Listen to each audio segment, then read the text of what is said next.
కాశీ నుంచి కన్యాకుమారి వరకు అనేకమైనటువంటి గుళ్ళు కోట్లాది రూపాయలు ఖర్చు పెట్టి గుళ్ళ నిర్మాణం చేస్తా ఉంటే మన రాష్ట్రంలో కూడా తెలంగాణలో కూడా మొన్న రామప్ప గుడి కానివ్వండి యునెస్కోకు గుర్తింపు ఇప్పించి ఇక్కడ 1000 స్తంభాల గుడికి 40 కోట్ల రూపాయలతో పునర్నిర్మాణం చేస్తా ఉంటే మీరు ఒకటొకటిగా ధ్వంసం చేస్తారు.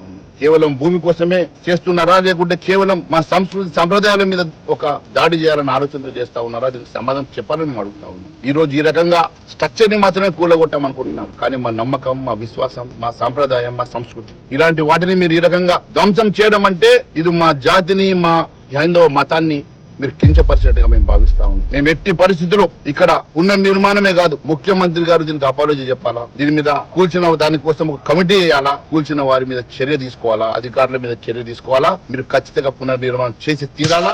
లేని పక్షంలో ఇక్కడ చందాలేసైనా సరే ఈ 13-14 ఎకరాల భూమిలో ఖచ్చితంగా శివాలయ నిర్మాణం జరిగి తీరుతుంది. భారతీయ జనతా పార్టీ రాష్ట్ర అధ్యక్షుడు నేను కలిసి వచ్చి ఇక్కడ శంకుస్థాపన చేస్తాం.